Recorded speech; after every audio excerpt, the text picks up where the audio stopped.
शिवाय। ॐ नमः शिवाय।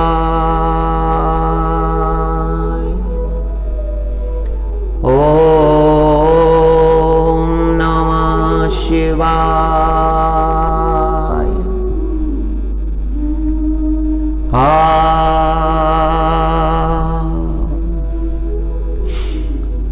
मधुवाता ऋतायते मधुक्षरन्ति सिन्धवा।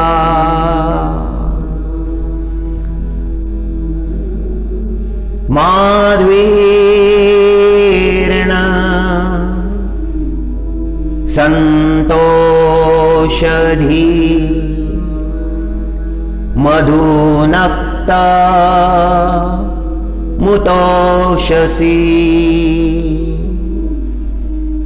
मधुमत्पार्थिवं रजः मधु द्यौरस्तु न पिता। मधुमान्ना वनस्पति मधुमाम् अस्तु सूर्यः। माध्वीर्न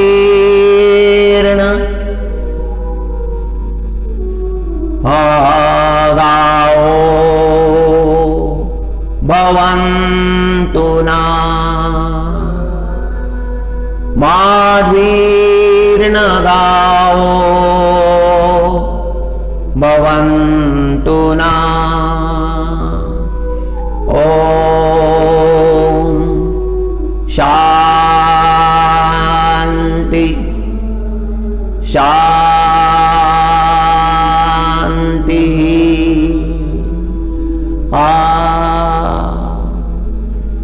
ओम श्री परमात्मने नमः। अथ श्रीमद्भगवद्गीता अथ षष्ठोऽध्यायः।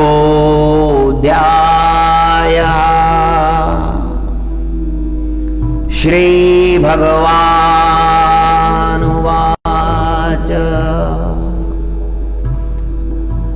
बन्धुरात्मा मनस्तस्य येनात्मैवात्मना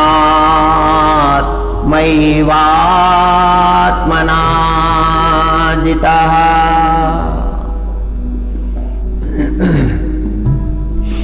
अनात्मनस्तु शत्रुत्वे वर्तेतात्मैव शत्रुवत्।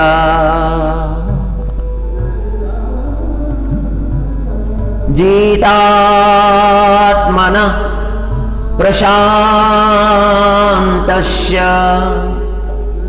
परमात्मा समाहिताः। शीतोष्ण सुखदुःखेषु तथा मानापमानयो। हरि शरणं हरि शरणं हरि शरणं।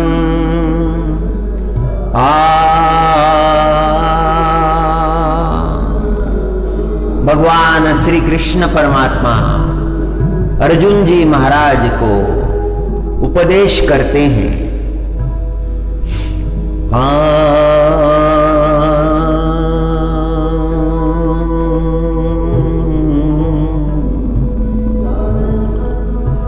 उस मनुष्य के बारे में बताते हैं जिसने अपने मन को जीत लिया है, जो प्रशांत हो गया है, उसके अंतकरण में कोई भी तरंग नहीं उठते। सारे तरंग शांत हो गए हैं। अपने अंतकरण में जिसने परमात्मा को समाहित कर लिया है, हाँ, बड़ी ऊंची अवस्था है। अंतकरण में भावनाओं के तरंग तो उठते ही रहते हैं। मन एक स्थान पर रुकता नहीं, मन भटकते रहता है। इस मन का भटकाव कैसे शांत हो, इस मन का भटकना कैसे शांत हो? ये मन ही दुखों का कारण है और ये मन ही परम आनंद का कारण है।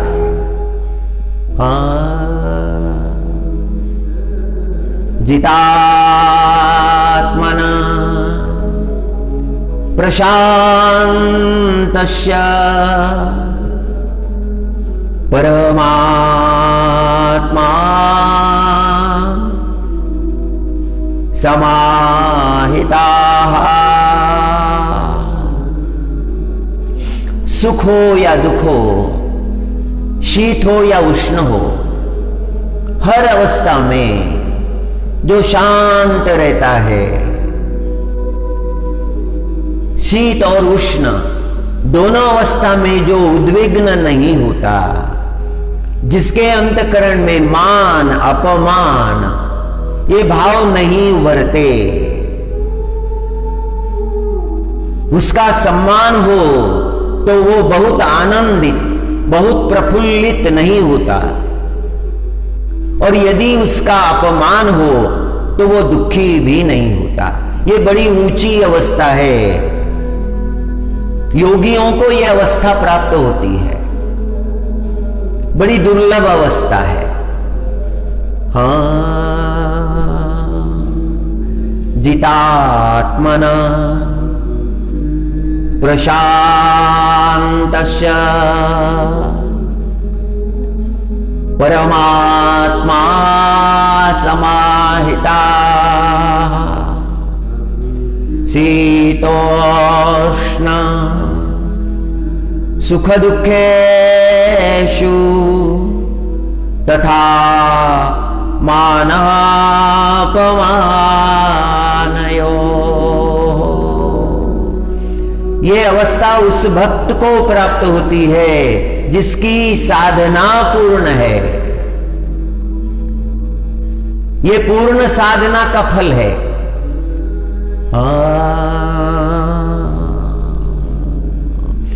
निरंतर अखंड अबाधित रूप से जिसकी साधना चल रही है,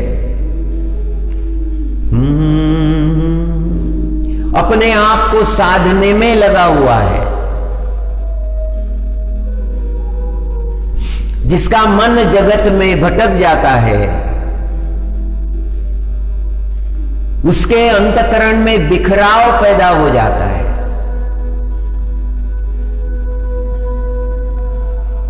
वो भटकते रहता है।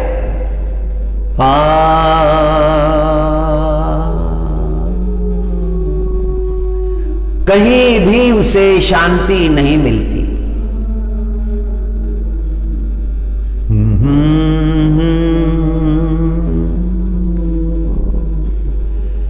ज्ञान विज्ञान तृप्तात्मा कूटस्थो विजितेन्द्रियः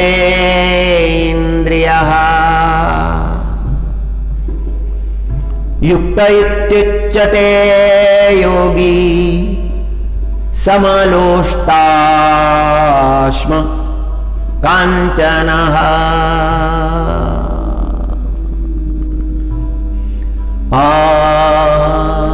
जिसके अंतकरण में ज्ञान का उदय हो गया है, विज्ञान का उदय हो गया है, जिसका अंतकरण तृप्त है, शांत है, जिसके अंतःकरण में कोई विकार नहीं उपजते, किसी भी भावना के विकार नहीं उपजते, जिसने अपने इंद्रियों को जीत लिया है। ये बड़ा कठिन कार्य है। हाँ, बहुत बड़े महात्मा जिनकी साधना परिपूर्ण है, उन्हीं को यह साध्य होता है।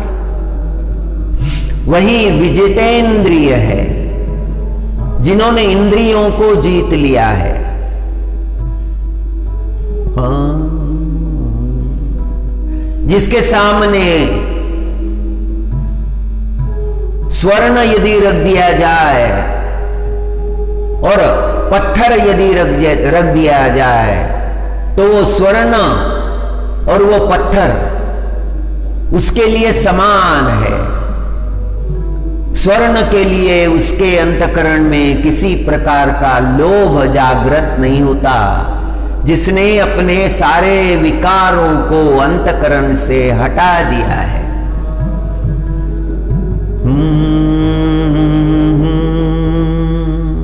वह योगी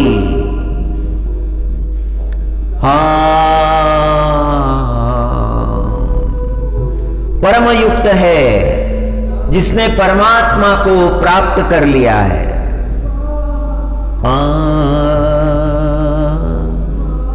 ज्ञान विज्ञान तृप्तात्मा कूटस्थ विजितेन्द्रिय युक्त इति उच्यते योगी समलोष्टाश्म कांचनः। एक बार का प्रसंग है, श्रीमद् भागवत में भी यह प्रसंग आया है। महाभारत में भी ये प्रसंग आया है। चर्चा तो शास्त्र की ही करनी चाहिए, बोलने का आधार शास्त्र होने चाहिए। शास्त्र के आधार पर ही बोला जाए। हमारे जीवन के आधार है शास्त्र, हमारे आचरण के आधार है शास्त्र। इसीलिए प्रमाण जो हो वो शास्त्र का ही हो। उच्च कोटि की भावना जहां पर प्रकट होती है वही प्रमाण हो हमारे लिए। हमें उसी को जीवन में आधार बनाना चाहिए। तुच्छ बातों का आधार यदि हम बनाएंगे तो हमारे जीवन में तुच्छता ही आएगी। हाँ,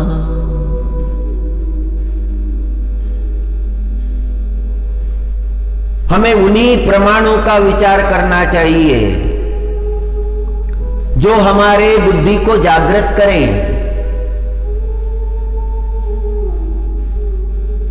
जो हमारे आचरण को सदाचरण का मार्ग प्रशस्त करें। प्रमाण हमारे लिए जो वही है जो ऋषि मुनियों ने प्रकट किए हैं।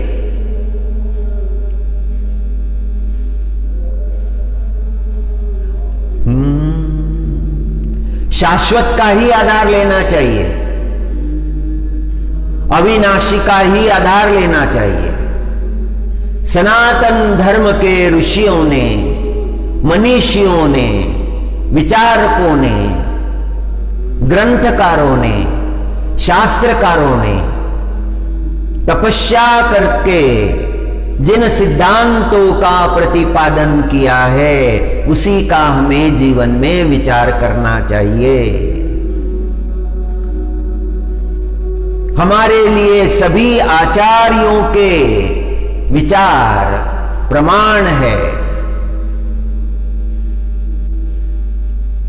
जगतगुरु शंकराचार्य जी महाराज ने शास्त्रों का मंथन करके, उपनिषदों का मंथन करके, वेदों का मंथन करके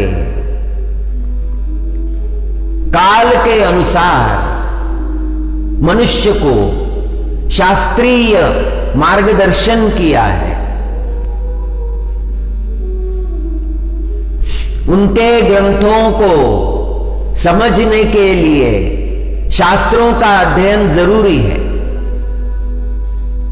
वेदों का अवलोकन, उपनिषदों का अवलोकन, ब्रह्म सूत्र का अवलोकन, यह आवश्यक है। तभी आचार्य के ग्रंथ, जगतगुरु शंकराचार्य जी महाराज के ग्रंथ समझ में आते हैं।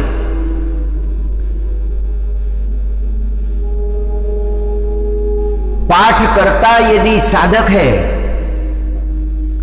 तो बहुत शीघ्र उसके समझ में आ जाते हैं। आत्म कल्याण की ओर इंगित करने वाले ग्रंथ है। अपरोक्षानुभूति, विवेक चूड़ामणि, उन्होंने जो भाष्य किए हैं, उन भाष्यों को ध्यान से देखने से उनके अंतकरण की गहनता साधक के समझ में आती है। आचार्य की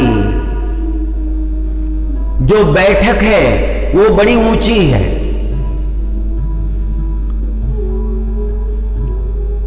उसको समझने के लिए साधक का अंतकरण चाहिए। साधनाहीन प्रयत्न करने पर समझ जाएगा, किंतु उस गहराई का भाव उसके अंतकरण में निर्माण होना कठिन है। साधक में वो पात्रता चाहिए, वो योग्यता चाहिए। हमें प्रयत्न करना चाहिए उसी योग्यता को प्राप्त करने का। पहले तो हमें साधक बनना चाहिए, साधना करनी चाहिए। हमारा चिंतन ऊपर ऊपर का ना हो, गहन चिंतन हो, गहरा चिंतन हो, तभी हमें पूरा लाभ मिल सकता है।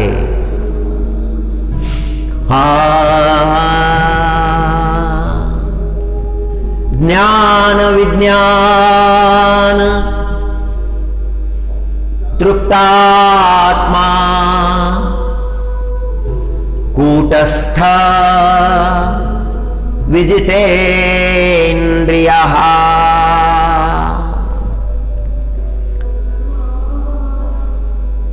युक्त इति उच्यते योगी समलोष्टाश्म कांचनः।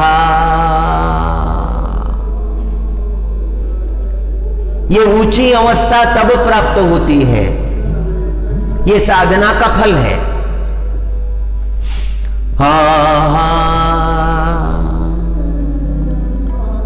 महाभारत का प्रसंग है। इस प्रसंग की चर्चा महाभारत में बड़े सूक्ष्म ढंग से की है। इसका स्पर्श श्रीमद् भागवत में भी है।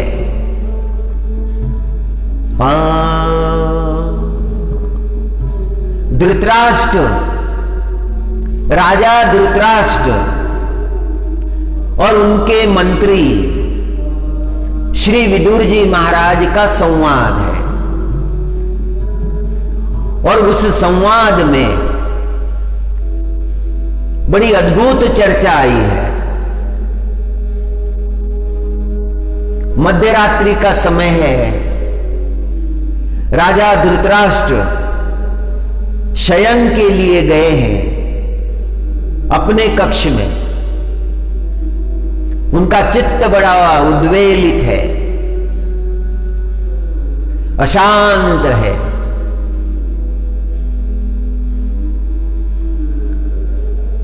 अपने ही विचारों से त्रस्त हो गए हैं। शुद्ध अंतकरण में शुद्ध विचार रहते हैं, शांत करने वाले विचार रहते हैं, सात्विक विचार रहते हैं। शुद्ध अंतकरण वाले के अंतकरण में आनंद रहता है, शांति रहती है, सुख रहता है, सद्विचार रहते हैं। आचरण का परिणाम है। जिसके अंतकरण में दुर्विचार है, जिसका आचरण दूषित हो गया है, जिसकी अवस्था किंग कर्तव्य विमूढ़ हो गई है, क्या करना है क्या नहीं करना है, ये जिसके समझ में नहीं आता है, उसके विचार आंदोलित रहते हैं, अशांत रहते हैं। समुद्र में जैसी लहरें ऊंची उठती है और किनारे पर जाकर बड़े जोर से अपने आप को पटकती है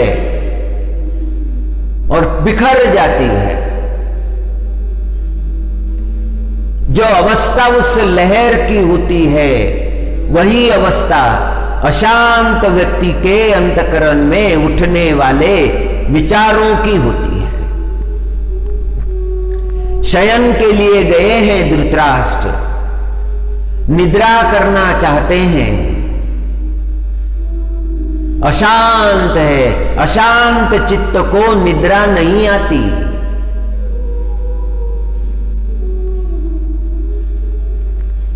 अशुद्ध चित्त को निद्रा नहीं आती। जिस पर बहुत बड़ा संकट है, उसे निद्रा नहीं आती। जो चिंताग्रस्त है, उसे निद्रा नहीं आती। जिसके अंतकरण में वासनाओं का प्राबल्य है, उसे निद्रा नहीं आती।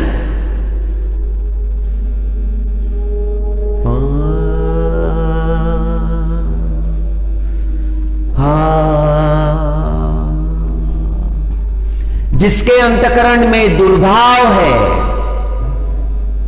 ईर्ष्या है, उसे निद्रा नहीं आती।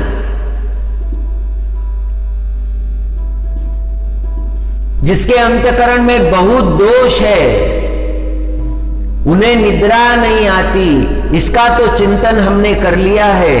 कोई यदि प्रसन्न हो, बहुत प्रसन्न हो, उसे भी निद्रा नहीं आती प्रसन्नता के कारण। जिसके सकल मनोरथ पूर्ण हो गए हैं, उसे भी निद्रा नहीं आती।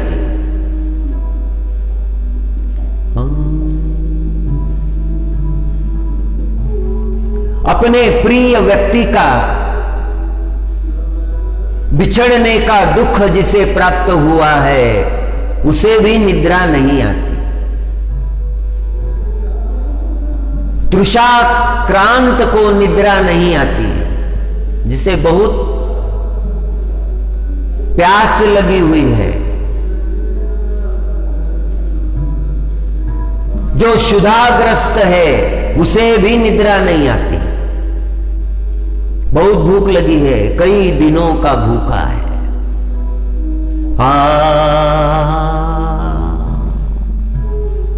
धृतराष्ट्र के अंतकरण में अपने पुत्रों के बारे में ममत्व है, चिंता है।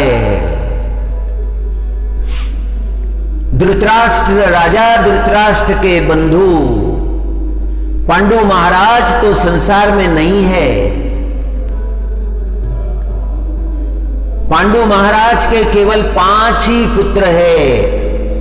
वे बड़े बलवान है, शक्तिशाली है, सत्य धर्म का पालन करने वाले हैं, कीर्तिमान है। ये कारण है धृतराष्ट्र के अंतःकरण में ईर्ष्या है, अपने पुत्रों के लिए ममत्व है।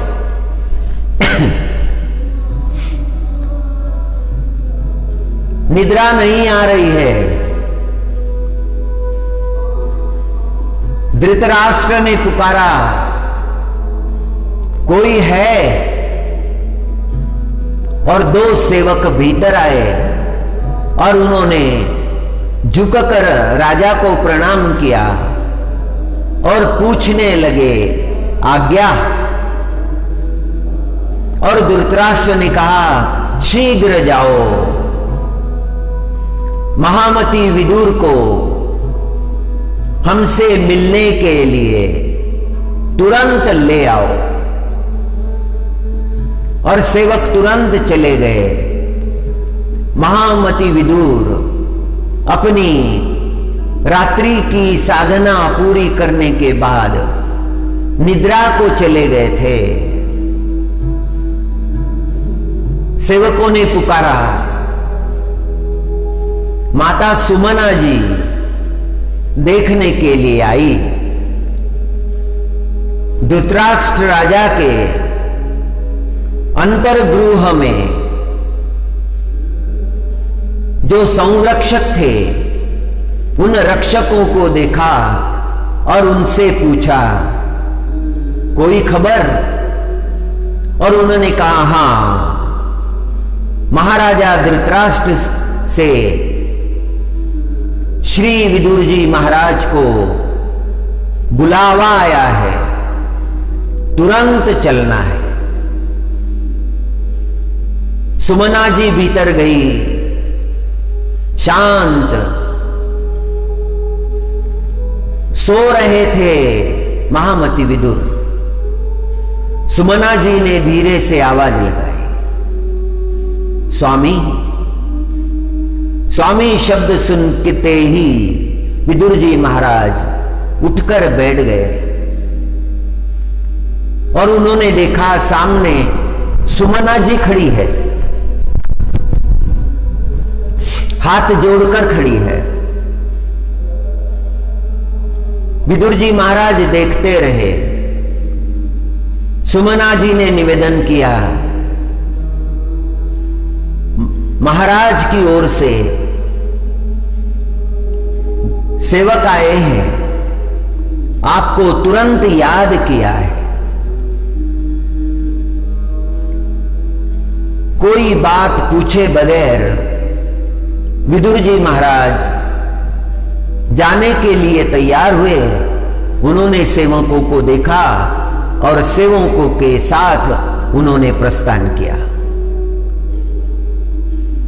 विदुर जी महाराज के पैरों की आहट सुनते ही राजा धृतराष्ट्र समझ गए कि विदुर जी आए हैं।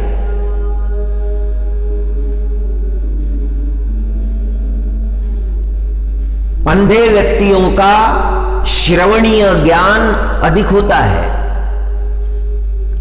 पैरों की आहट से भी वो जान लेते हैं।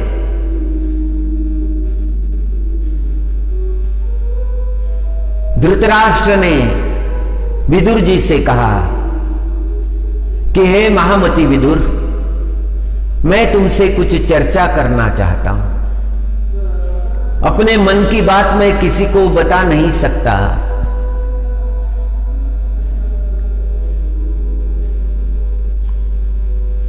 विश्वास किसी पर किया नहीं जा सकता। तुम मेरे छोटे भाई हो और राज्य के मंत्री भी हो। कुरुवंश के लिए तुम्हारे अंतःकरण में बड़ा प्रेम है। मुझे तुम सलाह दो, मुझे कैसा आचरण करना चाहिए, जो आचरण हमारे कुल के लिए योग्य हो, हमारी परंपरा के लिए योग्य हो, और जिस आचरण से मेरे पुत्रों का भी कल्याण हो। ऐसी सलाह मुझे दो, ऐसा मार्गदर्शन मुझे दो कि जिससे मैं राजा का कर्तव्य भी पूर्ण रूप से कर सकूं। विदुर जी महाराज ने धृतराष्ट्र राजा की भावनाओं का स्वागत किया। ठीक है महाराज, आप मेरे ज्येष्ठ बंधु भी हैं और छोटे भाई के नाते आपको मार्गदर्शन करना यह मेरा परम कर्तव्य है। धृतराष्ट्र कहने लगे कि हे विदुर, कुरुवंश में जन्म पाकर तुमने अपना जीवन धन्य कर लिया है।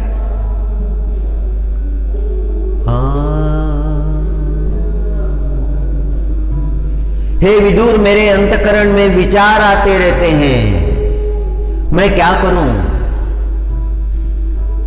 मेरे भ्राता पांडु महाराज के 5 पुत्र बड़े शक्तिशाली हो गए हैं। समाज में उनकी मान मान्यता है, प्रतिष्ठा है, सारा समाज उनको आदर से देखता है। जो आदर पांडवों को प्राप्त है वो मेरे पुत्र कौरवों को नहीं है।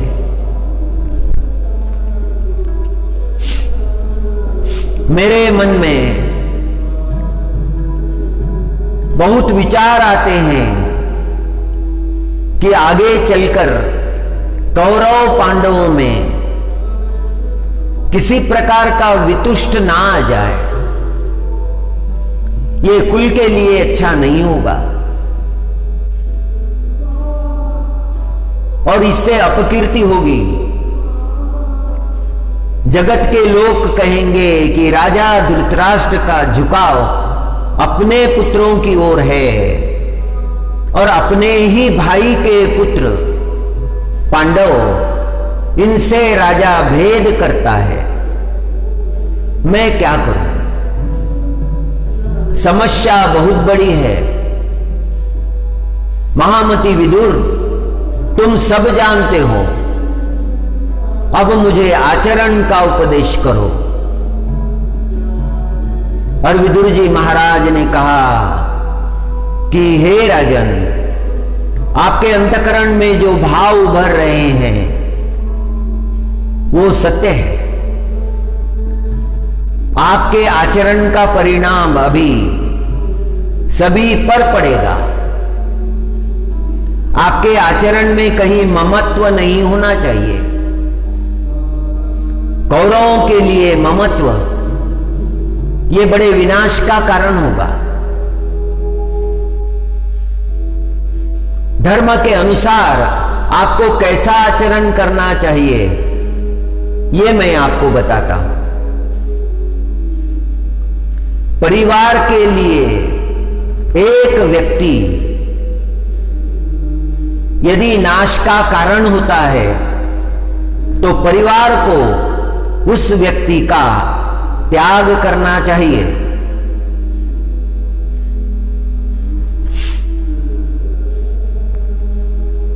एक गांव के लिए यदि एक परिवार नाश का कारण होता है तो उस परिवार का गांव को परित्याग करना चाहिए।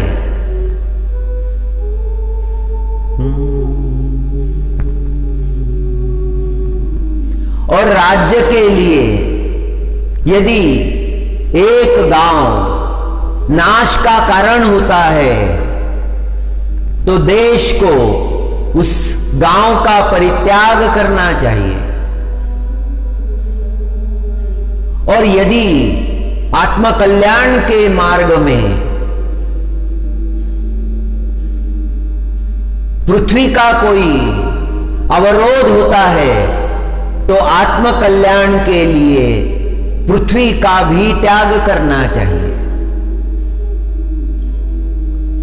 और राजा कुरुवंश में जो कलह निर्माण हो गया है उसका कारण केवल दुर्योधन है। यदि आप दुर्योधन का परित्याग करेंगे तो सारी समस्याएं दूर हो सकती है, कोई समस्या ही नहीं रहेगी। और इस तरह से जब चर्चा चल रही थी उसी समय दुर्योधन वहां आए।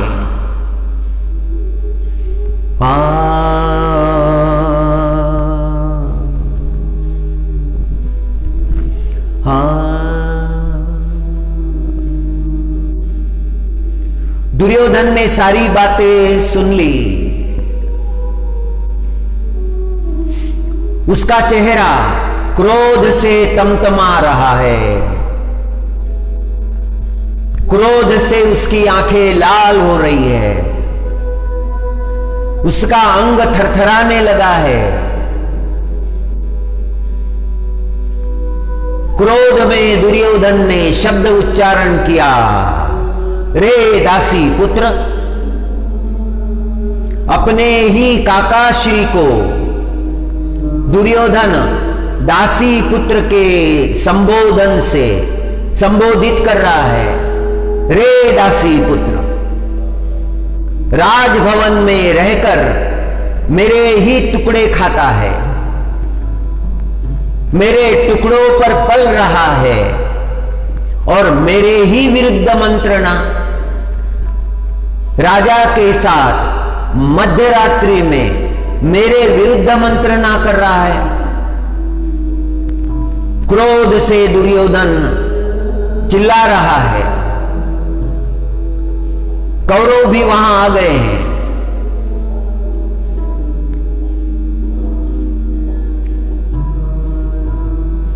विदुर जी महाराज ने दुर्योधन की तरफ देखा। उसका क्रोध देखकर, दुर्योधन का क्रोध देखकर फिर राजा धृतराष्ट्र की ओर देखा। राजा धृतराष्ट्र ने गर्दन झुका ली है। अब राजा कुछ बोलता नहीं है। राजा ने यह नहीं कहा कि मैंने ही बुलाया है विदुर जी को। राजा खामोश है, मौन धारण किया है और दुर्योधन अपमान करते जा रहा है। विदुर जी महाराज सोच रहे हैं, प्रलाप कर रहा है दुर्योधन। विदुर जी महाराज एक तरफ अपने बड़े भाई धृतराष्ट्र को देख रहे हैं और दूसरी तरफ दुर्योधन को देख रहे हैं। दुर्योधन प्रलाप किए जा रहा है, अपमान किए जा रहा है। शांत चित्त रहे विदुर जी महाराज।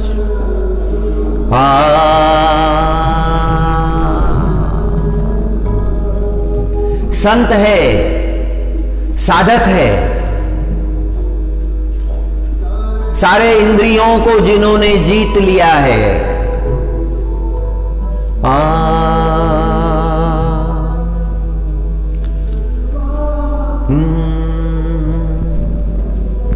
बड़ा कठिन प्रसंग है। जितात्मना प्रशांतस्य परमात्मा समाहिताः शीतोष्ण सुख दुःखेषु तथा मानापमानयो।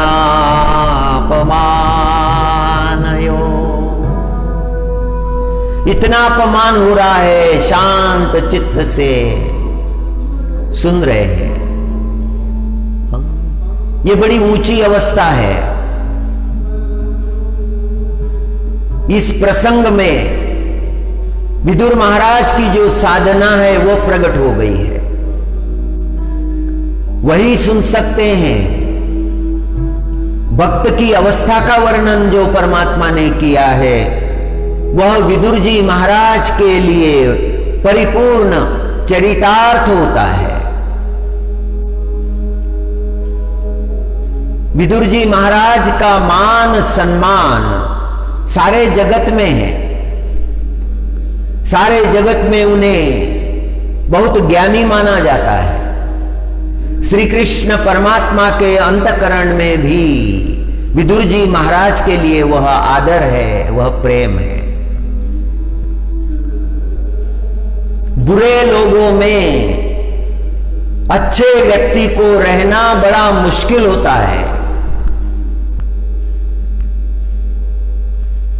दुर्योधन साकार अधर्म है, प्रत्यक्ष अधर्म है।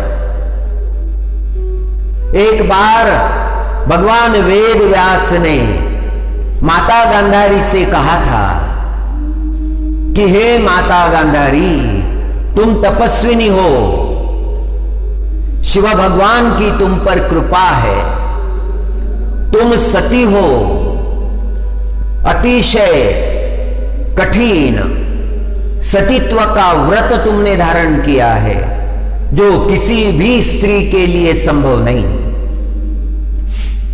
तुम्हारे पति की दृष्टि नहीं है, किंतु तुमने अपनी आंखें बांध ली है, सती व्रत लिया है और उसे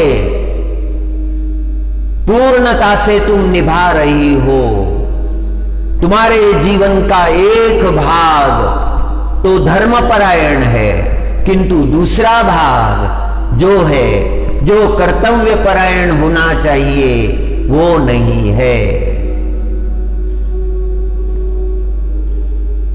तुम्हारे पुत्र जो है वो पापाचारी निकले हैं, पाप का आचरण करने वाले, भयंकर बुद्धि है उनकी। पांडव पत्नी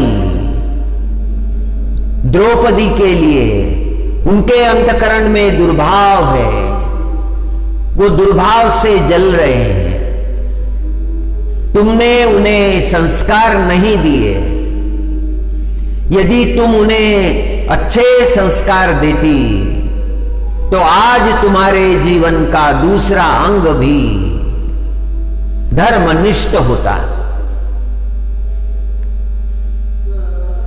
कुंती ने अपने पुत्रों को अच्छे संस्कार दिए हैं। वे अच्छे संस्कार आज उनके जीवन में प्रकट हुए हैं। कोई भी अवस्था हो, वनवास की हो या और कोई अवस्था हो, कुंती पुत्र सदा ही धर्म का पालन करने वाले हैं। उस जीवन का क्या अर्थ है, क्या मतलब है उस जीवन का, जिस जीवन में धर्म को कोई स्थान नहीं, जो परमार्थ विमुख है। गांधारी के आंखों से अश्रु टपके थे। व्यासो नारायण भगवान ने वो प्रसंग देखा था। मनुष्य के जीवन के संस्कार यदि समय पर प्रकट ना हो, हम सद संस्कारों की बात कर रहे हैं, अच्छे संस्कारों की बात कर रहे हैं। बुरे संस्कार तो प्रकट होते ही रहते हैं, चारों ओर देखो वही दिखता है। जो देखने की इच्छा नहीं है वही दिखता है। हाँ, संत महात्मा एकांत में जाकर साधना क्यों करते हैं, क्या कारण है? लोकांत में भी कर सकते हैं, भवनों में भी कर सकते हैं, समाज के भीतर रहकर भी कर सकते हैं। बहुत मुश्किल है समाज के भीतर रहकर साधना करना।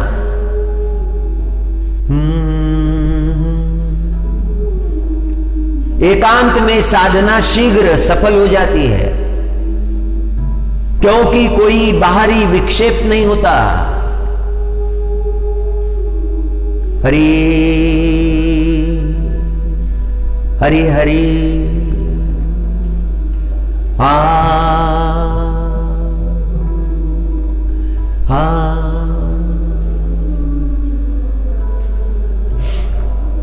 ओम नमः शिवाय।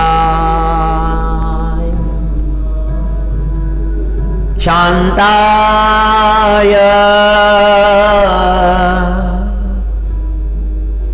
कारण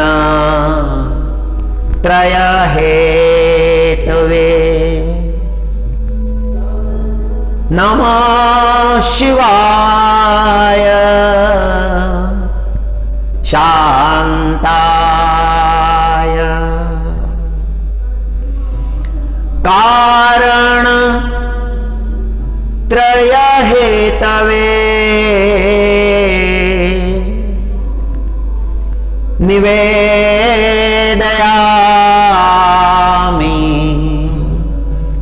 चात्मानं गतिस्त्वं परमेश्वर। परमात्मा के सिवा और कोई गति हो सकती है?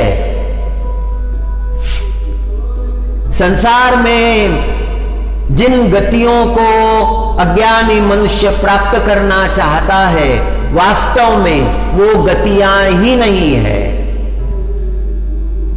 वो तो पूर्ण रूप से अधोगति है।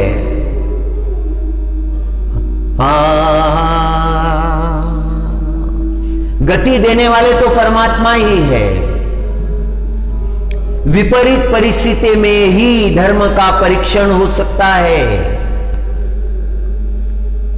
संस्कारों की परीक्षा कठिन प्रसंग में ही होती है। धर्म को परखा जा सकता है जब विपदा आती है, जब आपदा आती है।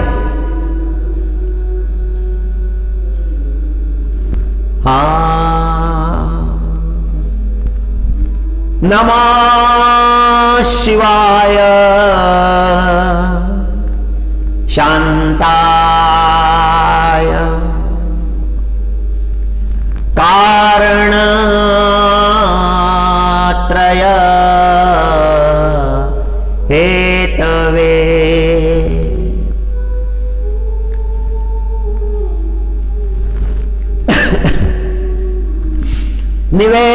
निवेदयामि चात्मानं गतिस्तं परमेश्वर। मैं क्या दूं परमात्मा, तुम्हें मैं क्या अर्पण करूं, क्या निवेदन करूं, क्या दे दूं? तुम्हें जो भी देने का प्रयत्न करूं वो सब तुम्हारा ही है। मेरी तो समझ में नहीं आता है परमात्मा, मैं तुम्हें क्या अर्पण करूं, क्या निवेदन करूं। और अंत में विचार किया और कहा, निवेदयामि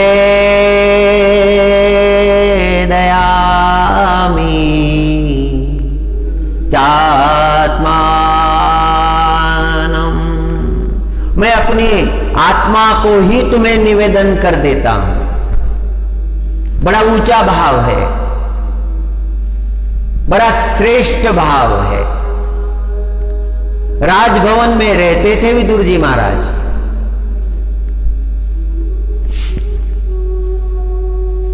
राजभवन में रहने के बाद भी किसी प्रकार के भोग का स्पर्श उनके अंतःकरण को नहीं हुआ था। कोई भी भावना जो अवांछित है, उस भावना ने विदुर जी महाराज के अंतःकरण को स्पर्श नहीं किया। वीतराग महात्मा रहे। राजभवन में रहकर उन्होंने तपश्चर्या की। जब भी अवसर मिला धर्म की बात की। कठिन प्रसंग जब आता है तब हमारी धर्म बुद्धि ना ढले और ऐसा जिनका आचरण है उनका जीवन धन्य है।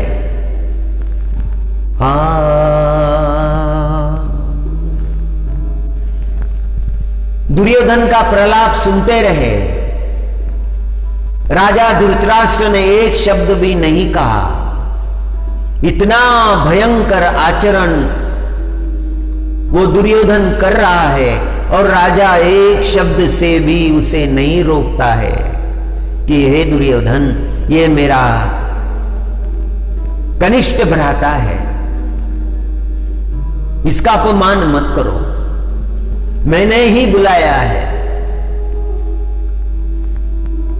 अवसर प्राप्त होने के बाद भी जो धर्म की बात ना कहे, उसका अस्तित्व किस काम का?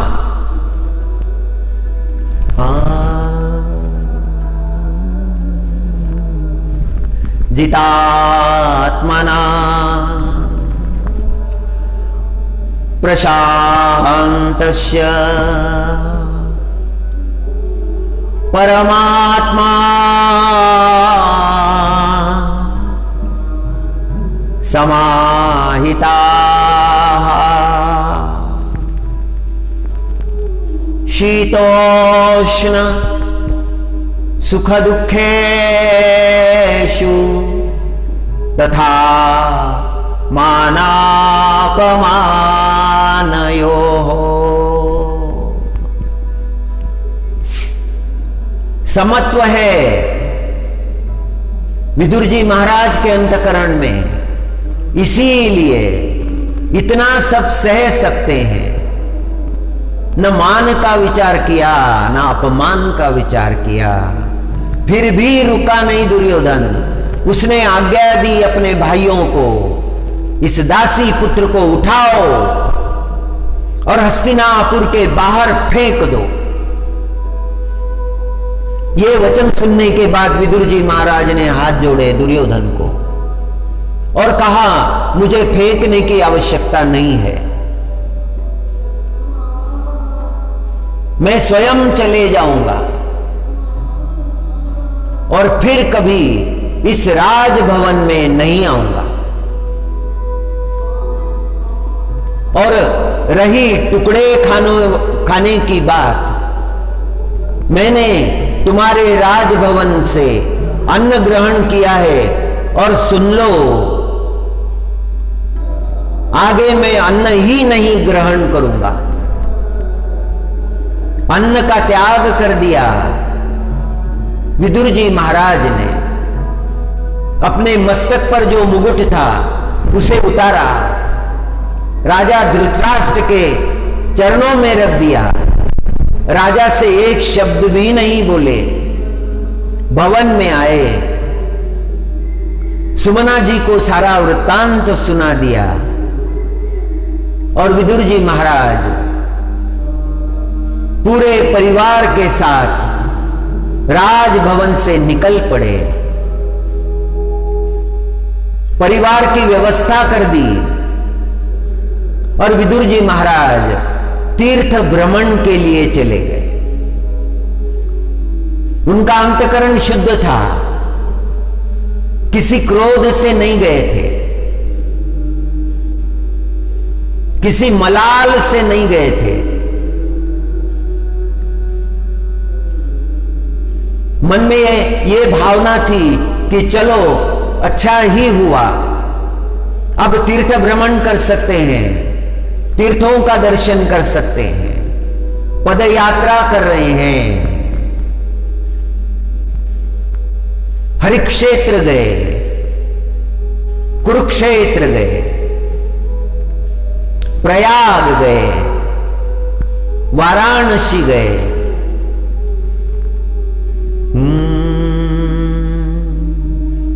हरि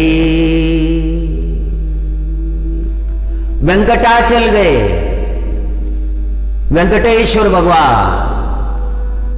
ओम वेंकटेशाय नमः।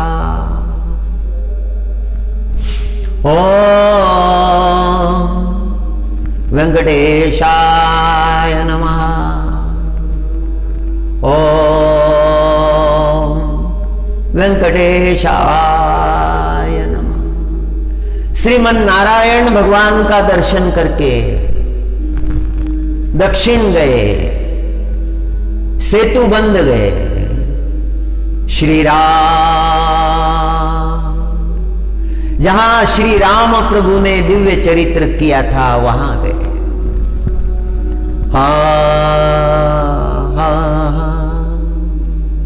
रामचरित्र का स्मरण हो आया।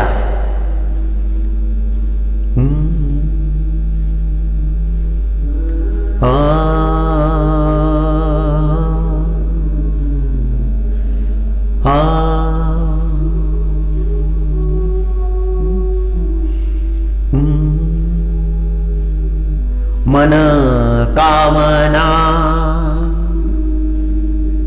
सिद्धि नर पावा,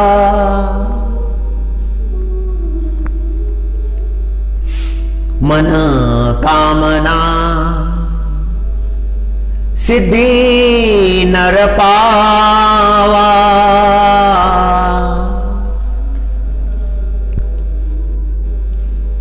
राम कथा कपट तजिगावा। बहुत आनंद है जीवन में। इतना कठिन प्रसंग जीवन में उपस्थित हुआ, अपमान किया दुर्योधन ने, कौरव धिक्कार करने लगे, मान अपमान का कुछ नहीं लगा, त्याग कर दिया। रामेश्वरम जी आए, जहां पर प्रभु ने बड़ा दिव्य चरित्र किया था। सकल गुणों के धाम श्री राम प्रभु जी। मन कामना सिद्धि नर पावा,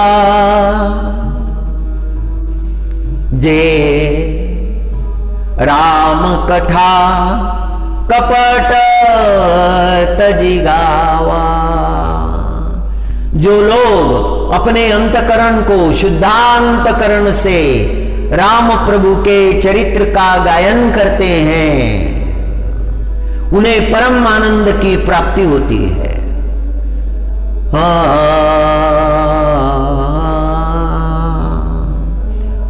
मन कामना सिद्धि नर पावा, जे राम कथा कपट तजिगावा। मनोकामनाएं पूर्ण हुई। जो राम प्रभु के चरित्र का गायन करता है, उसके अंतकरण में जो मनोकामना होंगी वो तो श्रेष्ठ ही होंगी। कही सुनही अनुमोदन करही, ते गोपद इव भव निधि तरही। जो राम प्रभु के चरित्र का गायन करते हैं, कही, जो सुनते हैं, जो अनुमोदन करते हैं, तीनों में से एक तो करना चाहिए। विरोधक नहीं होना चाहिए, परमार्थ में विरोध नहीं करना चाहिए। कही सुनाही अनुमोदना करही।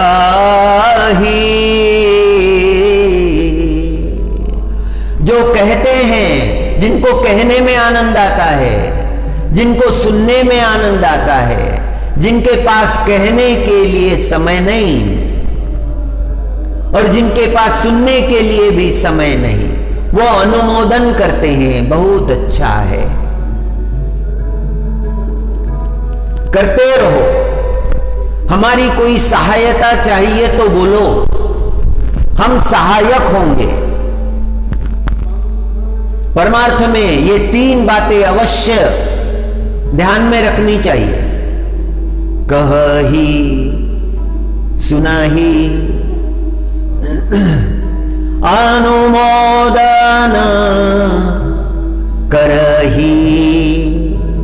एक तो करो, जो संभव है वो तो करो। और ऐसा जिनका चरित्र है, वो गाय के खूर में जितना पानी इकट्ठा होता है उसको पार करना जितना सहज है, इतनी सहजता से भव सागर को पार कर जाते हैं।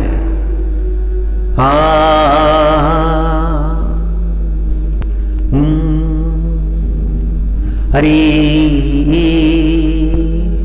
विदुर जी महाराज ने रामेश्वरम का आनंद प्राप्त किया।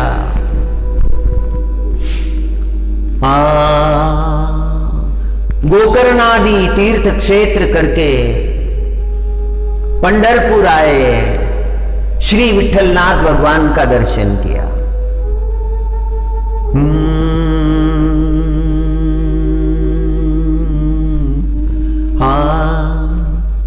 हरि बिना कौन सहाय। कलियुग के संत ने इस भजन का गायन किया है कि हरि के बिना जीव को किसकी सहायता है। संसार के भरोसे जो बैठता है उसे निराशा ही मिलती है, उसे कुछ प्राप्त नहीं होता। संसार के लोग कहते हैं कि हम आपके हैं, और मन में यह विश्वास हो जाता है कि जब समय आएगा तो ये काम आएंगे। व्यर्थ की आशा है, व्यर्थ का भ्रम है, भ्रम में मनुष्य जीता है। इस भ्रम से निकलना चाहिए, और संत हमें यही उपदेश करते हैं। हरि बिना तेरो कौन सहाय, काके माता पिता सुत वनिता को काहू को भाई। बड़ा सुंदर चरण है, सारा प्रपंच ही इसमें डाल दिया है, अगला पिछला सब डाल दिया है। हरि ही केवल सहायता करने वाले हैं, हरि के बिना कोई सहायता करने वाला नहीं है। उस हरि की प्राप्ति करने के बाद में जीवन में दुख का नामो निशान नहीं रहता, दुख की चर्चा नहीं रहती। हरि बिना तेरो कौन सहाय, काके माता पिता सुत वनिता को काहू को भाई। वाल्मीकि जी का अनुभव है ये, इस पंक्ति में जो प्रकट किया है, इस चरण में जो प्रकट किया है, ये वाल्मीकि जी का अनुभव है। नारद भगवान ने पूछा था, इतने पाप करते हो, कब तक भोगोगे, कितने जन्म लगेंगे? उसने उत्तर दिया था, मैं तो परिवार के लिए करता हूं, मेरे परिवार के लोग भी भोगेंगे। नारद ने कहा नहीं, नारद महाराज ने कहा नहीं, कोई किसी के पाप भोगने को तैयार नहीं होता है। हरे को अपना प्रारब्ध ही भोगने के लिए बहुत होता है, कौन किसी के पाप लेगा? जाकर पूछ कर आओ। पूछने के लिए गए वाल्मीकि। और उन्होंने पूछा, माता से पूछा, पिता से पूछा, पुत्र से पूछा, पत्नी से पूछा, भाई से पूछा, सारे परिवार से पूछा, क्या मेरे पापों को लेने के लिए तुम तैयार हो? सबने इनकार कर दिया। हाँ, काके माता पिता सुत वनिता को काहू को भाई। चारों तरफ से निराश होने के बाद उस वाल्या ने श्री नारद भगवान की शरण ग्रहण की। संत शरण हो गया, भगवंत शरण हो गया।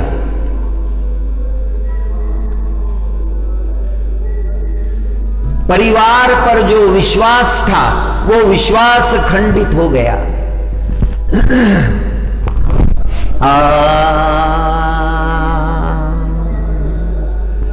धनाधरणी धनाधरणी अरु संपत धनाधरणी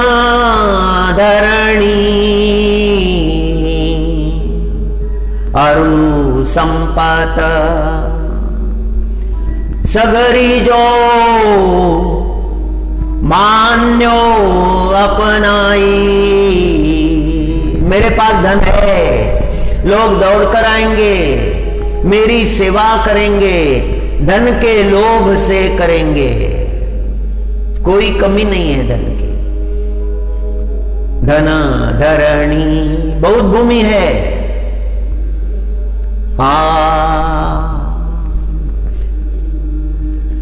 धना धरणी अरु संपत सगरी जो मान्यो अपनाई। मुझे किसी की आवश्यकता नहीं है, ये मेरे काम आएंगे, ये भी काम आने वाले नहीं है। जगत में धनवान लोग क्या कम हुए हैं?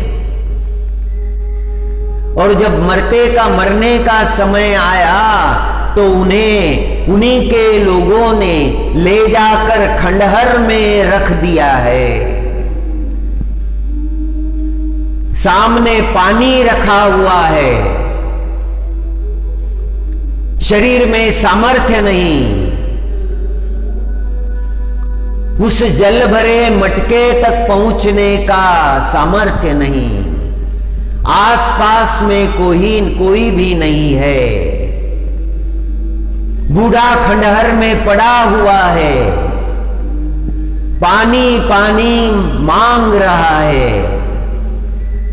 उसे पानी देने के लिए उसके परिवार के कोई नहीं है, ना उसके बेटे हैं ना उसके पोते हैं। सामने रखा हुआ पानी भी उसे नहीं मिल सकता। यह विडंबना है। धनवान तो बड़ा है,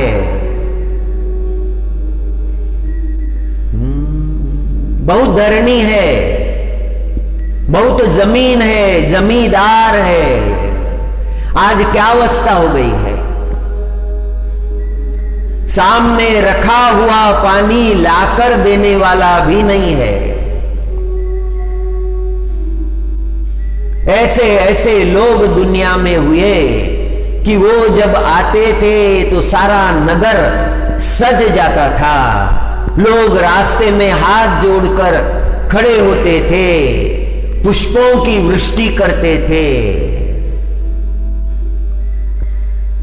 उनके मार्ग में अपने आंचल बिछा देते थे, आपके पैर जमीन पर ना पड़े। इतना सब सामर्थ्य था। क्या गति हुई? उनका नाम लेने वाला भी नहीं बचा। कहां किस मिट्टी में उनको गाड़ दिया है ये भी किसी को पता नहीं है।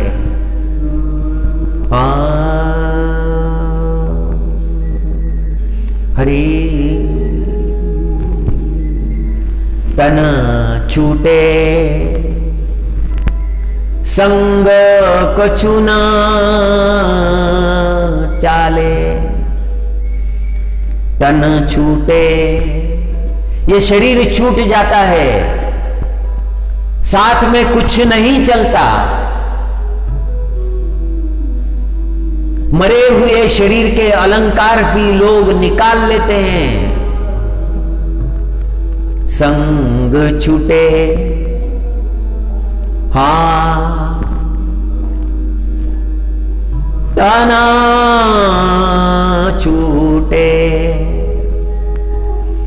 संगन कछु चाले। कहा ताही लपटाई। इस संसार से क्या लपटना है, क्या लिपटना है इस संसार से, ये हटा देगा।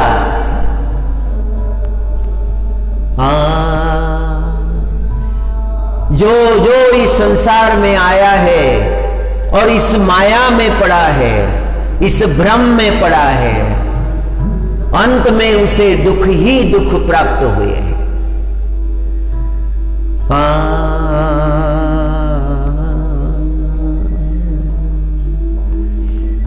परमात्मा को ही जान लेना है, परमात्मा को ही प्राप्त कर लेना है, साधना करनी है। और कैसी साधना करनी है वो तो परमात्मा कहते हैं। जितात्मना प्रशांतश्च परमात्मा समाहितः। शीतोष्ण सुख दुःखेषु तथा मानापमानयो। जयाने आपुले मन जिंकिले तयाचे यम नियम साधन फळाले।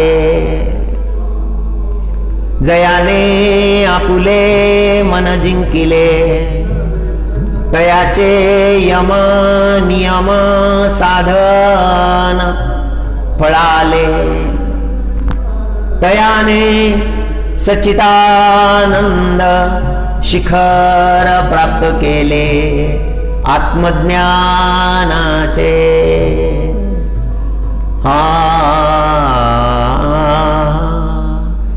तया स्वांत करण जीता। स्वांत, स्वांत करण जीता अर्थ होता है जो अपने अंतकरण को जीत लिया है। जिसने अपने अंतकरण को जीत लिया है वही है स्वांत करण जीता।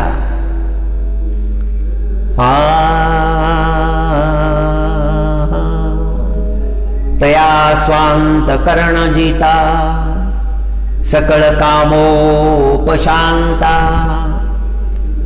परमात्मा परोता दूरी नहीं।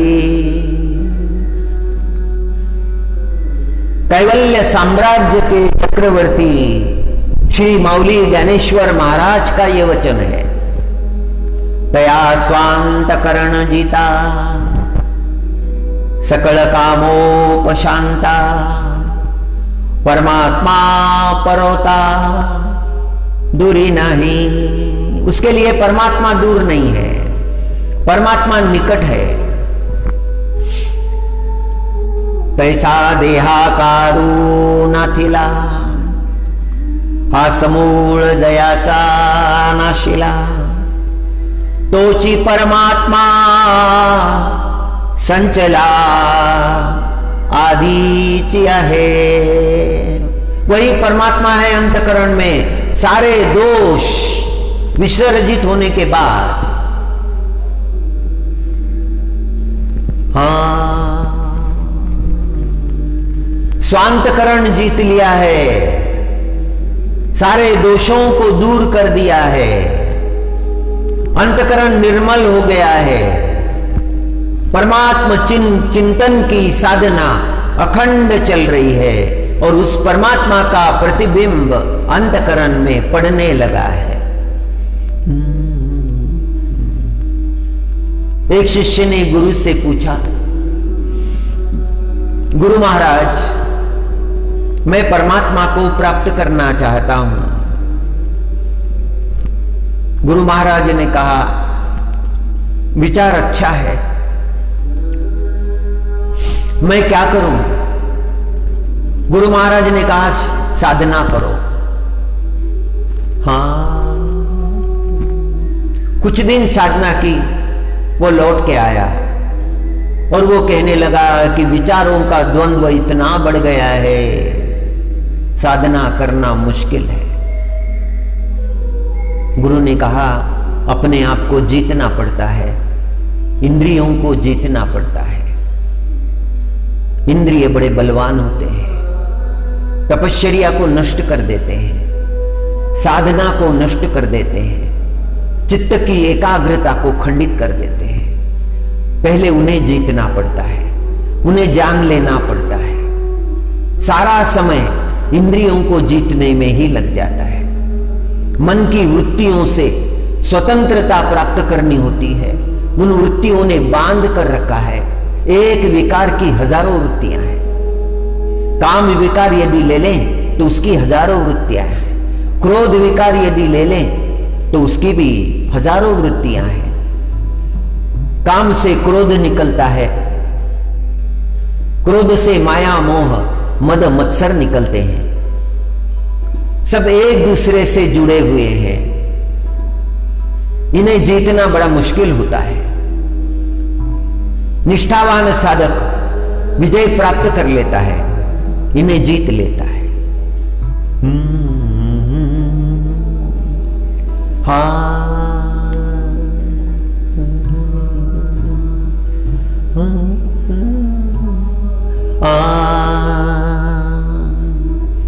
मलया नील शीतळू पालवी नये गाळू। मलया नील शीतळू पालवी नये गाळू। सुमनांचा परिमळू गुंफिता नये। सुमनांचा परिमळू गुंफिता नये। तैसा जाणा सर्वेश्वरू म्हणो नये सान थोरू। याच्या स्वरूपाचा निर्धारू कवण जाणे। परमात्मा तत्व का विचार माऊली ज्ञानेश्वर महाराज ने प्रकट किया है। शब्द बड़े सुंदर है। अंतकरण के भाव शब्दों में प्रकट किए हैं। मलया नील शीतळू। मलयाचल, मलय पर्वत पर चंदन के वृक्ष होते हैं और जब पवन चलने लगती है, जब हवा बहने लगती है, वायु बहने लगता है तो वायु सुगंधित हो जाता है और उस सुगंध को पकड़कर नहीं रख सकते।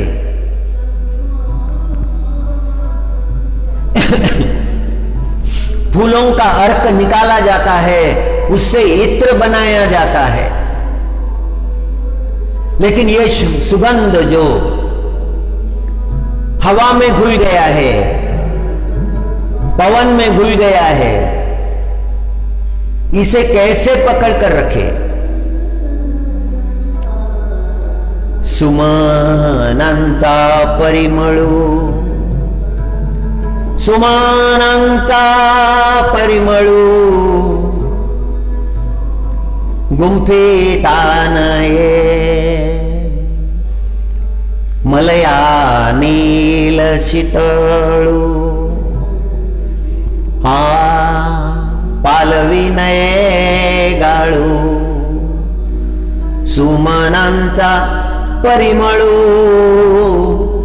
गुंफितानये सुमनांचा परिमळू गुंफितानये तैसा जाना सर्वेश्वरू। परमात्मा को वैसा ही जानिए, तैसा जाना सर्वेश्वरू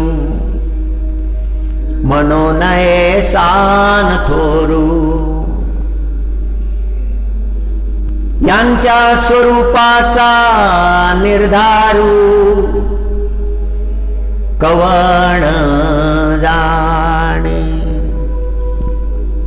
मोतियांचे पाणी भरतानये रांजणी गगनासी गवसनी घालितानये गगनासी गवसनी घालितानये मोतियांचे पाणी भरतानये रांजणी। मोतियों की जो चमक होती है, सच्चे मोती, वो ऊपरी चमक जो होती है उसे पानी कहा है मराठी में। पानीदार मोती जिसकी चमक अद्भुत है, जो कभी जाती नहीं। मोतियांचे पानी, किसी ने अगर सोचा कि वो मोतियों का जो तेज है, वो सुंदरता है, वो चमक है, उसको निकाल कर किसी घड़े में भर देंगे, मटके में भर देंगे, तो संभव नहीं है। और गगन को कोई यदि अपनी बाहों में भरना चाहे तो वो भी नहीं हो सकता। प्रमाण असंभव है, ऐसे प्रमाण दिए हैं। मोतियांचे पाणी भरतानये रांजणी गगनासी गवसणी घालितानये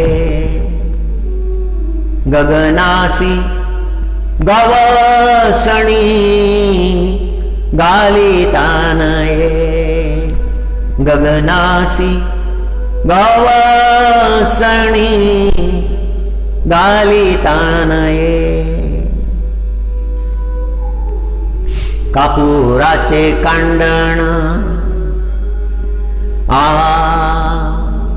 कापुराचे कांडण काढितानये आडकण कापुराचे कांडण काढितानये आडकण साखरेचे गोडपण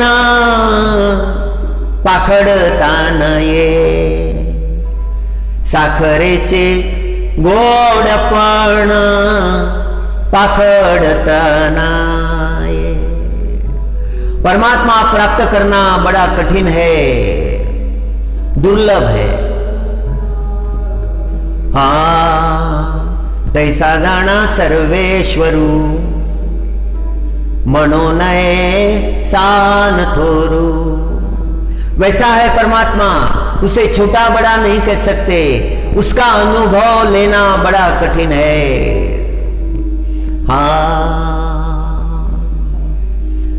बड़ी तीव्र साधना करनी पड़ती है, मन को जीत लेना पड़ता है, सारे विकारों को हटा देना पड़ता है,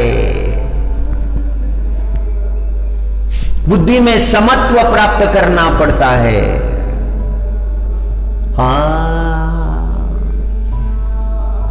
हरि। ऋग्वेद के सप्तम मंडल में मंत्र दृष्टा ऋषि वशिष्ठ का प्रसंग है।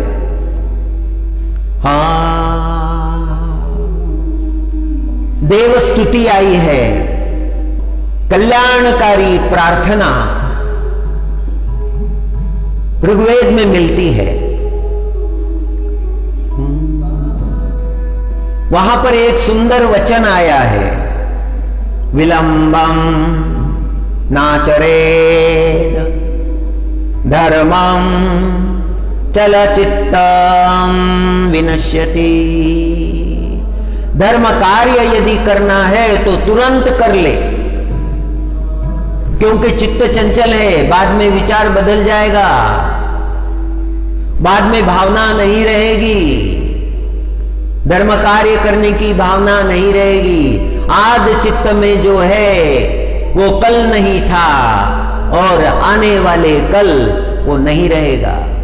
चित्त बदलते जाता है, अपना ही चित्त अपने लिए रहस्यमय हो जाता है।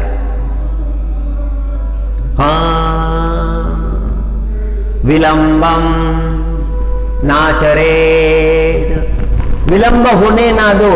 यदि कोई पुण्य कर्म करने की भावना अंतकरण में जागी है तो तुरंत करो।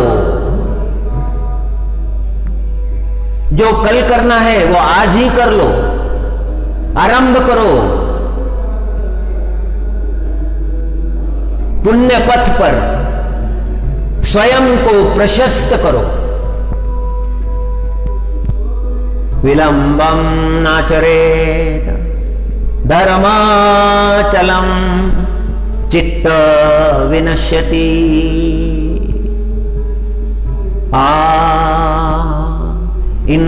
इंद्रेणागस्त्य संवाद एष उदाहृता। ये वचन जो है जिसका उच्चारण हमने अभी किया है, विलंबम नाचरेत धर्म चलम चित्तम विनश्यति। ये जो वचन है ये इंद्र अगस्त्य संवाद से आया है। एक बार अगस्त्य ऋषि ने इंद्र को उपदेश दिया था कि धर्म कार्य के करने में विलंब ना हो, और प्रसंग ऐसा हुआ, अगस्त्य ऋषि यज्ञ कर रहे थे, सारे देवताओं को निमंत्रण था, इंद्र को भी निमंत्रण था। जब यज्ञ भाग देने का समय आया, इंद्र को आहुति अर्पण करने का समय आया, तब इंद्र वहां नहीं थे। अगस्त्य ऋषि ने देखा यहां पर इंद्र नहीं है, फिर उन्होंने वह आहुति वरुण भगवान को अर्पण कर दी। इंद्र का भाग जो है वो वरुण भगवान को दे दिया। तब इंद्र आए, इंद्र ने देखा इंद्र का भाग तो वरुण को दिया गया है। इंद्र दुख करने लगे, अगस्त्य ऋषि से कहने लगे थोड़ी प्रतीक्षा करनी चाहिए थी, मैं पहुंचने ही वाला था, आपने बहुत जल्दी कर दी। और तब अगस्त्य ऋषि ने कहा धर्म कार्य में कभी भी विलंब नहीं होना चाहिए। आप समय पर नहीं पहुंचे इसीलिए आपको आहुति नहीं दी जा सकी।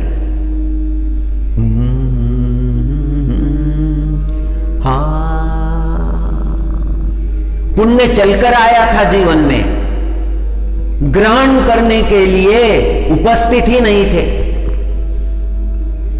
अवसर मनुष्य को मिलते हैं जीवन में, अच्छा बनने के अवसर मिलते हैं, पुरुषार्थ करने के अवसर मिलते हैं, पुण्य कर्म करने के अवसर मिलते हैं। विलंब नहीं करना चाहिए,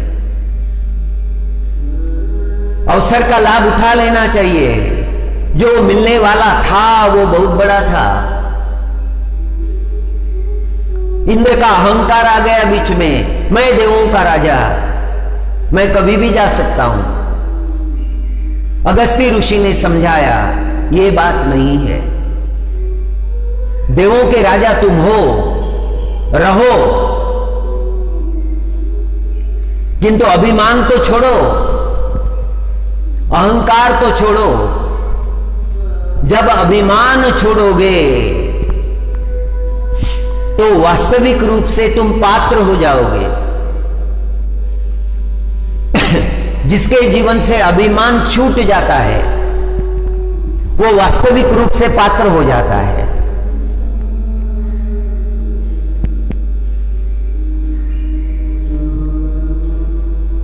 उद्धव जी महाराज और श्री कृष्ण परमात्मा जब एकांत में चर्चा करते हैं तो विदुर जी का स्मरण करते हैं, परमात्मा विदुर जी का स्मरण करते हैं।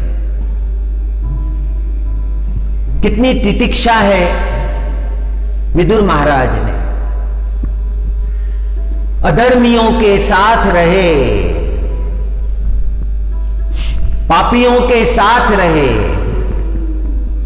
किंतु पाप का स्पर्श नहीं होने दिया।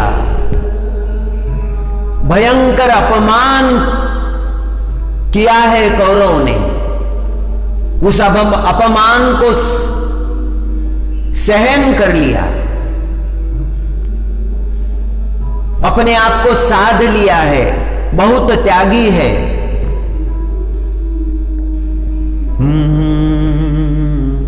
शीतोष्ण सुख दुखेषु तथा मानापमानयो।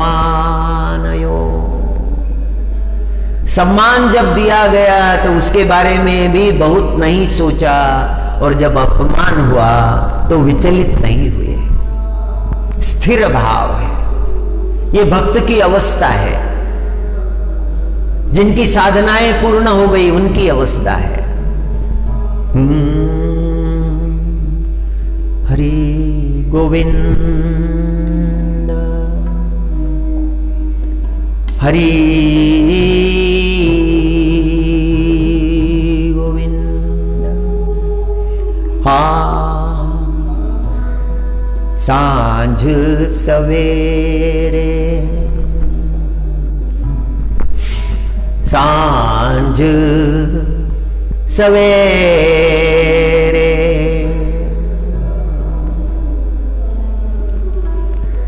सांझ सवेरे, वाणी में मेरे सदा रहे प्रभु नाम, सदा रहे प्रभु नाम। ये अवस्था है मन की। सांझ सवेरे, दिन का कोई भी प्रहर हो, हर प्रहर में अपनी वाणी में भगवान नाम है। तीर्थों की यात्रा कर रहे हैं, पंढरीनाथ भगवान का दर्शन कर लिया,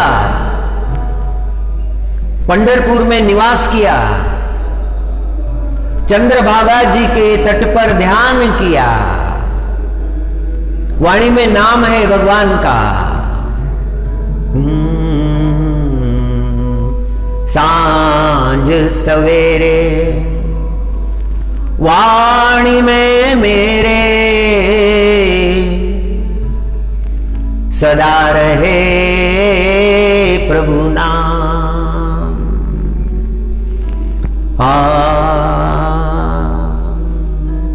सदा रहे प्रभु नाम।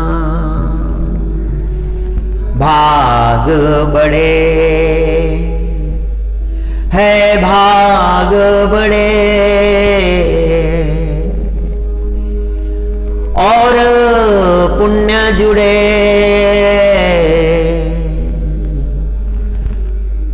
हाँ भाग बड़े हैं, भाग बड़े और पुण्य जुड़े।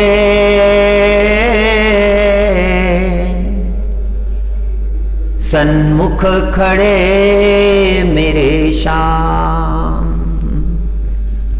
सन्मुख खड़े मेरे श्याम, सांझ सवेरे वाणी में मेरे सदा रहे प्रभु तेरो नाम, सदा रहे प्रभु तेरो नाम। हाँ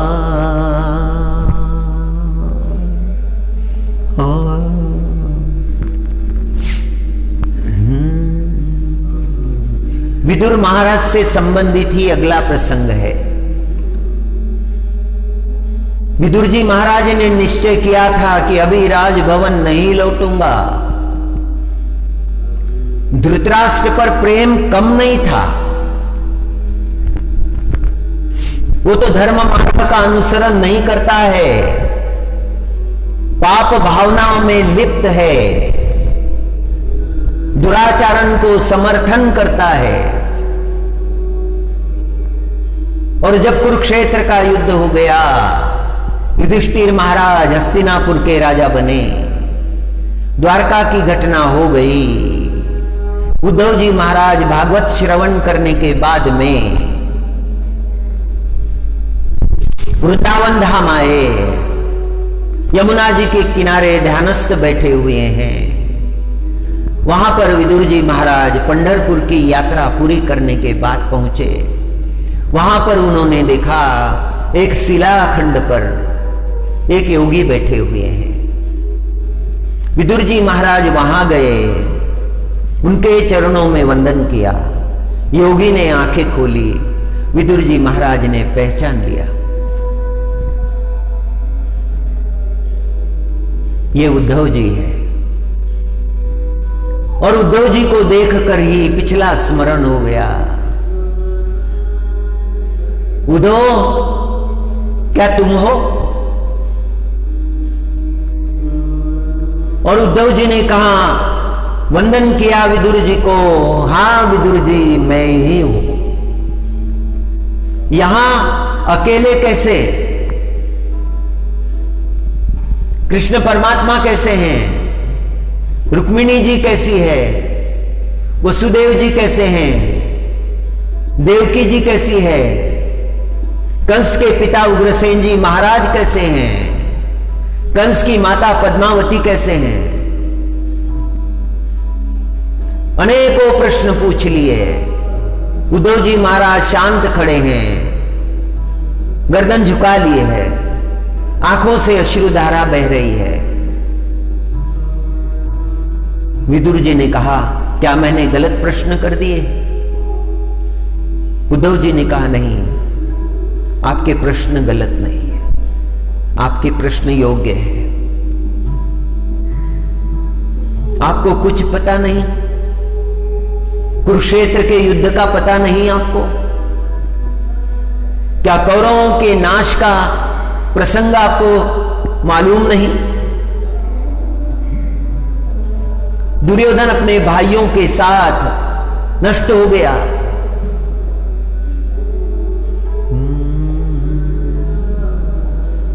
विदुर जी महाराज हक्का बक्का रह गए, कुछ समझ में नहीं आ रहा है। सारा वृत्तांत उद्धव जी महाराज ने बता दिया। उद्धव जी महाराज समाचार दिया, युधिष्ठिर महाराज हस्तिनापुर के राजा हैं, उनके सारे पुत्र मारे गए हैं। हाँ,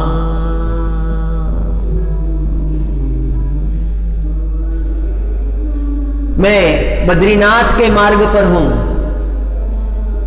वृंदावन धाम में आया हूं।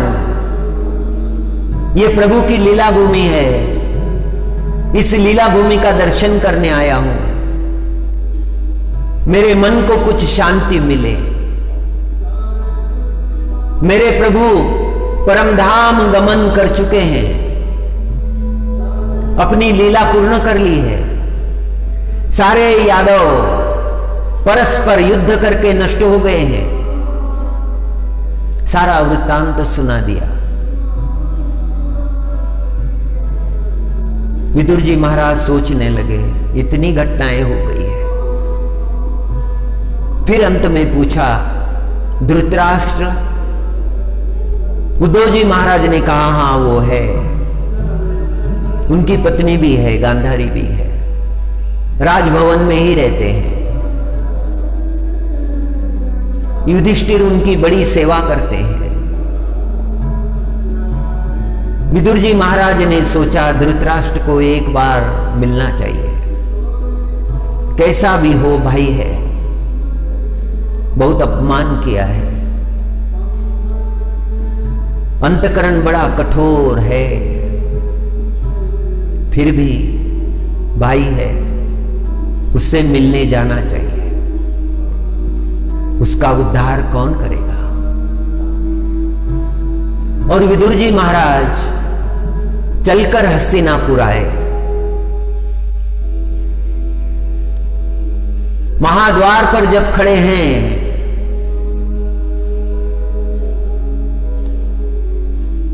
तो लोग दौड़ते हुए आए। उन्होंने पहचान लिया, विदुर जी आए हैं, विदुर जी आए हैं। दासी दौड़ती गई दरबार में। युधिष्ठिर महाराज सिंहासन पर बैठे थे। दासी ने निवेदन किया, महाराज जी शुभ समाचार लाई हूं, विदुर महाराज आ गए हैं। और राजा धृतराष्ट्र वहीं से दौड़ने लगे। सब राजा के पीछे दौड़ रहे हैं। युधिष्ठिर महाराज महाद्वार पर आए और संत वेश में विदुर जी महाराज को देखा और जाकर विदुर जी महाराज के चरण पकड़ लिए और रोने लगे।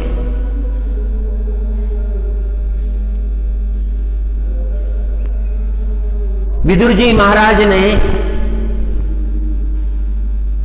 राजा धृतराष्ट्र के बारे में पूछा, हे धर्म, मेरा भाई कैसा है?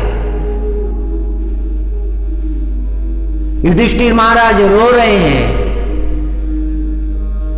विदुर जी महाराज ने युधिष्ठिर को अंतकरण से लगा लिया। युधिष्ठिर की पीठ पर हाथ फेरने लगे,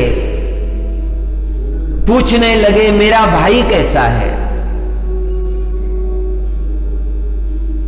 मुझे मेरे भाई से मिला दो। युधिष्ठिर महाराज लेकर आए विदुर महाराज को। उन्हें आसन दिया, सब मिलने के लिए आए। कुंती माता भी आई। हाथ जोड़कर कुंती माता ने वंदना की। कठिन समय था, कुरुक्षेत्र का युद्ध हुआ, आप हमारे पास नहीं थे। आप यदि हमारे पास होते तो दुख में हमारा सांत्वन करते।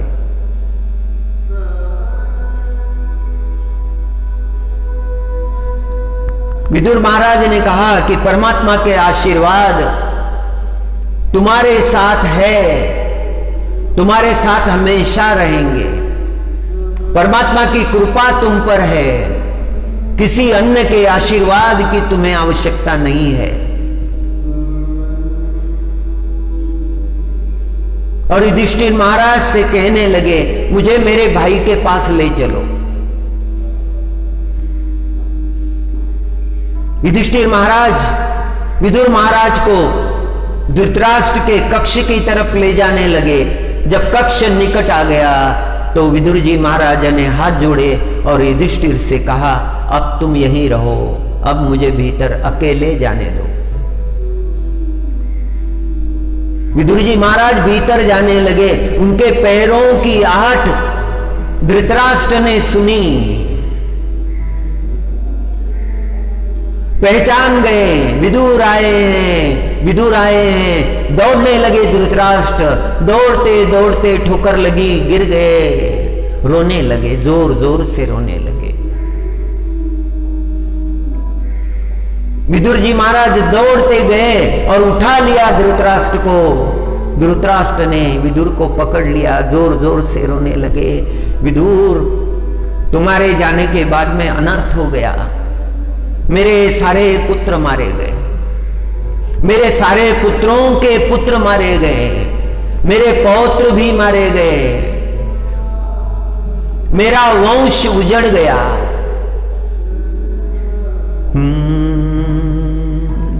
तुमने जो कहा था वो यदि मैंने माना होता तो आज मेरी ये अवस्था ना होती।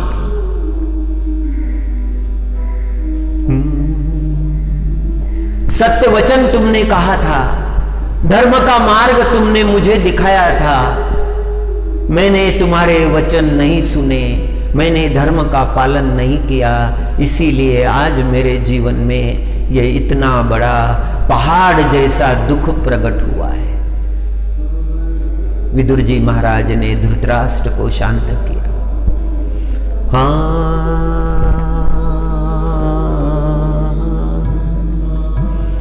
हरि हरि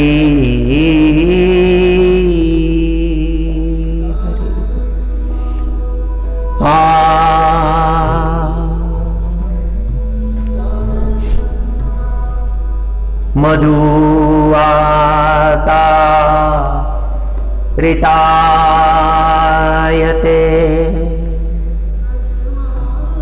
मधु क्षरन्ति सिन्धवा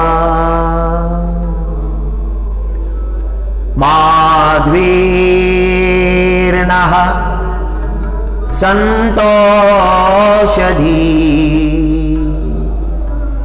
मधु नक्तामुतो शशि